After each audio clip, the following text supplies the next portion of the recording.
ഉച്ചൂലി പ്രമാണിച്ച് ഇവിടെ 10-17 വർഷം കൊണ്ട് ഇങ്ങനൊരു അന്നദാനമുണ്ട്. ഇതെവിടെയാണ് സ്ഥലം? ഇത് ആറ്റുവശ്ശേരി. ആറ്റുവശ്ശേരിയാണ്. ദേശക്കല്ലുമൂടെന്ന്. എന്തോ ദേശക്കല്ലുമൂടെന്ന് പറയാനുള്ള? മണ്ണടിയിൽ നിന്ന് മുടി വരവുണ്ടായിരുന്നു. മുടി വരാറുണ്ട്. അമ്പലത്തിൽ നിന്ന് മുടി വരവുണ്ടായിരുന്നു. അവിടെ അപ്പം മുടി വരുന്ന ഇവിടെ വിശ്രമ സ്ഥലമാണ്. അത് എന്താ ഉത്സവ ദിവസം? ഉച്ചോലി എന്ന ആ ദിവസമാണ് അവിടെ പണ്ട് ഇവിടെ മുടി വരുന്നത്. ഉച്ചോലി കഴിഞ്ഞാണ്. ഉച്ചോലി കഴിഞ്ഞ് അങ്ങനെ ഇവിടെ എല്ലാ ദേശത്തും ഇത് കാണാനായിട്ട് പോകും. അങ്ങനെ ഇവിടെ പിന്നെ വിശ്രമ സ്ഥലമാണ് ഇവിടെ. അത് എത്ര വർഷത്തിന് മുമ്പായിരുന്നു? അതേ വർഷങ്ങൾ എനിക്ക് ഓർമ്മയ്ക്ക് അതിന് മുമ്പേ ഉള്ളതാണ്. എന്നിട്ട് ഇപ്പം കുറച്ച് 10-17 വർഷം കൊണ്ട് ഇന്നതുപോലെ ആ ദിവസം ഈ അടുത്ത വീട്ടുകാരെല്ലാം കുറച്ച് തിരിച്ച് പൈസ തരും. അത് പിരിച്ചു കൂട്ടി ഒരന്നദാനം ഇവിടെ വരുന്നവർക്കും പോകുന്നവർക്കും എല്ലാം ഭക്ഷണം കൊടുക്കണം, അന്നദാനം കൊടുക്കാം. അത് 10-17 വർഷം കൊണ്ട് ഇങ്ങനെ ചെയ്തുകൊണ്ടിരിക്കുകയാണ്. അത് ഇപ്പോഴും ഈ മുടി കൊണ്ടുവരാറില്ലേ? ഇല്ല, ഇപ്പം കൊണ്ടുവരാറില്ല. ദേശം വിട്ട് ഇപ്പോൾ പോകുന്നില്ലെന്നാ പറയുന്നത്.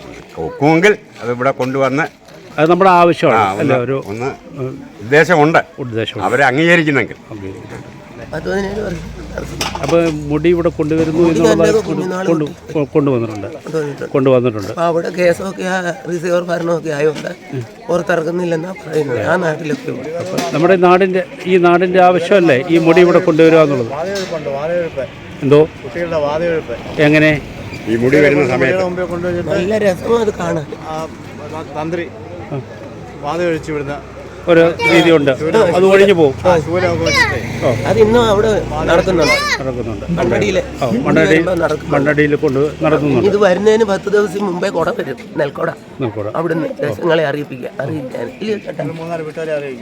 വരും. എന്നിട്ട് ഒരു അർദ്ധരാത്രിക്ക് ചൂട്ടും കെട്ടി പെട്രോൾ മാസമൊന്നുമില്ല, ചൂട്ടാ നല്ല ഇതായിട്ട് പാങ്കാലം ആകുമ്പോഴത്തേക്ക് നെല്ല് വരുക്കുന്നു.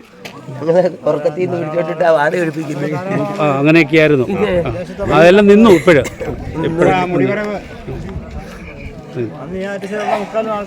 ഇവിടെ കൂടുമായിരുന്നു.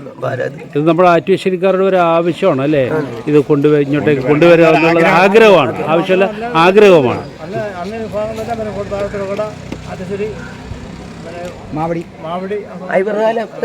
എല്ലാ ദേശങ്ങളിലും ഇവിടെ എത്തുമായിരുന്നു. അത് നേരത്തെ നമ്മളെ അറിയിക്കാൻ വരുന്നതാണ് ഒരു ചടങ്ങ്.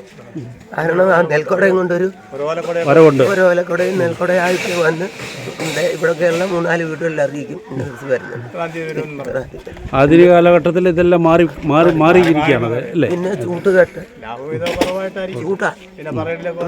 വെട്ടം ചൂട്ട് തന്നെ രാത്രിയിലല്ലേ?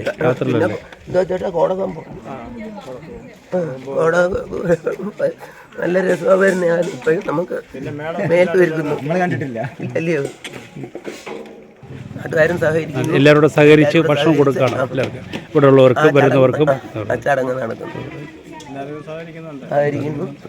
ഞങ്ങൾ അതിന് മേൽക്കോയ്മ എടുക്കുന്ന അദ്ദേഹം വർഷങ്ങൾക്ക് മുമ്പ് ഈ മണ്ണടി ഉച്ചബലിയുമായി ബന്ധപ്പെട്ട് അതിനു മുമ്പ് അവിടുന്ന് ഈ മുടി എഴുന്നള്ളത്ത് ഇവിടെ വരാറുണ്ടായിരുന്നു. ആ മുടി എഴുന്നള്ളത്ത് വരുന്ന ഏത് ദേശം വരെയാണ് വരുന്നതെന്ന് സൂചിപ്പിക്കുന്ന ദേശക്കല്ല് സ്ഥാപിച്ചിട്ടുണ്ട്. ഇതൊരു ദേശക്കല്ലാണ്. ഇവിടെ വന്ന് മുടി ഇരുന്നിട്ട് പോകുന്നതായിട്ടാണ് ഈ പഴമക്കാർ പറഞ്ഞ് ഞാൻ കേട്ടിട്ടുള്ളത്. എൻ്റെ അനുഭവത്തിലോ ഓർമ്മയിലോ ഒന്നുമില്ല. അതുപോലെ ഒരു 1/2 കിലോമീറ്റർ അപ്പുറത്ത് വീണ്ടും ഒരു ദേശക്കല്ല് പോലെ. ഇതിങ്ങനെ എൻ്റെ കുട്ടിക്കാലം മുതലേ ഞാനിത് കാണലുണ്ട്. പക്ഷേ ഇത് ആരുടെയോ ഭാഗ്യവും സുഹൃതവും കൊണ്ട് ആരും പിഴുതെടുത്തുകൊണ്ട് പോയിരുന്നില്ല. അതുകൊണ്ട് ഇതിവിടെ ഇങ്ങനെ ഉണ്ടായിരുന്നു. പിന്നീട് ഈ പാലത്തേട്ടൻ വീട്ടിൽ രാധാകൃഷ്ണപിള്ള എന്ന് പറയുന്ന ഒരാളിത് കണ്ടിട്ട് അതിലേക്ക് വിളക്കും ചുരുക്കും തുടങ്ങി. പിന്നീട് നമ്മുടെ ഈ ഓമനക്കുട്ടമ്പിള്ള ചേട്ടനും മറ്റേ ചേച്ചിയും കൂടി അത് കുറച്ചുകൂടെ അതിനെ പരിപുഷ്ടമാക്കി വളർത്തിയെടുത്തു. എല്ലാ മണ്ണടി ഉച്ചവരി ദിവസവും ഇവിടെ ഒരു അന്നദാനം തുടക്കം കുറിച്ചു. ഇതിന് ഈ നാട്ടിലെ എല്ലാവരും ആരോടും ചോദിക്കണ്ട, അവിടെ കൊണ്ടുവന്നിട്ട് അവർക്ക് തന്നാലാവുന്നതും അവിടെ നിക്ഷേപിക്കുകയും അതുമായി ബന്ധപ്പെട്ട് ഇങ്ങനെ കാര്യങ്ങൾ നടന്നു പോവുകയും ചെയ്യുക. അത് വലിയ സന്തോഷമുണ്ട്. എന്താ അറിയാമോ, നമ്മൾ ഈ പലപ്പോഴും നഷ്ടപ്പെട്ടു പോകുന്ന ഗ്രാമത്തിൻ്റെ ഗ്രാമീണത, പിന്നെ ഒരു കൂട്ടായ്മ ഒക്കെ ഇതിലൂടെ പുനഃസൃഷ്ടിക്കപ്പെടുകയാണ്. മാത്രമല്ല ജനങ്ങൾക്കുള്ള ഒരു താല്പര്യം കണ്ട് പിന്നെ ക്യൂ നിൽക്കുന്ന ആളുകളിലേക്ക് ഗ്രാമത്തിൻ്റെ വിഷയം അല്ലേ, ഒരു പ്രത്യേകിച്ച് അടയാഭരണങ്ങളൊന്നും അണിയാതെ വന്ന് വീട്ടിൽ നിന്ന് നേരിട്ട് വന്നിട്ട് അത് ആഹാരം കഴിക്കുന്ന ഒരു അതൊരു ഗ്രാമപ്രദേശത്ത് മാത്രമേ നമുക്ക് കാണാൻ കഴിയൂ. അല്ലെങ്കിൽ ആ ഗ്രാമത്തിൻ്റെ വശ്യ സൗന്ദര്യം എന്നൊക്കെ പറയുന്നത് ഇത് നമ്മുടെ നാട്ടിൽ നിന്നും പലയിടത്തു നിന്നും നഷ്ടപ്പെട്ടുകൊണ്ടിരിക്കുന്ന ആ ഒരു രീതി തന്നെയാണ് ഈ സംസ്കാരം. പക്ഷേ ഇന്ന് പുനർജനിച്ചു വരികയാണ് നമ്മുടെ നാട്ടിൽ. ഈ ആറ്റുശ്ശേരി എന്ന് പറയുന്നതായ ഭാഗത്ത് തന്നെ ഒരു പ്രത്യേകത തന്നെയാണ്. അത് പിന്നെ ഏത് കാര്യത്തിനും ഒരു എന്താ പറയുക ഒരു ത്യാഗമനോഭാവം വേണം അല്ലേ? ഏത് കാര്യം ചെയ്യണമെന്ന് ത്യാഗമനോഭാവമാണ്. അപ്പോൾ ഇത് ഏറ്റെടുക്കുന്നതിനും അതിനെ മുന്നിൽ നിന്ന് നയിക്കുന്നതിനും അവർ വലിയ വിദ്യാഭ്യാസമൊന്നുമുള്ളവരല്ല, പക്ഷേ അവരുടെ മനസ്സ് അതിന് സജ്ജമാണ്. അപ്പോൾ അവർ ഒരു കൂട്ടായ്മയിലേക്ക് കൊണ്ടുവന്ന് ഇതൊക്കെ നടത്തിക്കൊണ്ട് പോവുകയാണ്. ഇപ്പോൾ ഞാൻ തന്നെ ഇപ്പോൾ രാവിലെ ഇവിടെ വന്നു, കുറേ സമയം നമ്മളിത് കാണുന്നു. ഇത് കണ്ടപ്പോൾ തന്നെ നമുക്കൊരു മനസ്സിന് കുളിർമ ഉണ്ടാകുന്ന വിഷയം.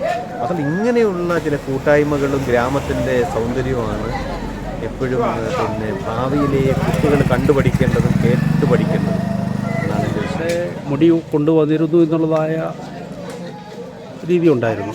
അത് കാലക്രമേണ അത് നിന്നു. അത് തിരിച്ചു കൊണ്ടുവരണമെന്നുള്ളതായ അമിതമായ ആഗ്രഹം ഇവിടെയുള്ള ഭക്തർക്കുണ്ടെന്ന് ഈ നാട്ടുകാർക്കുണ്ട്. അതെ, പിന്നെ ഞാനത് പറയാതിരുന്നതാണ്. ഇപ്പം ഈ അടുത്തൊരു സമയത്ത് ഞങ്ങൾ അതിനെക്കുറിച്ചൊരു ചർച്ച നടന്നു.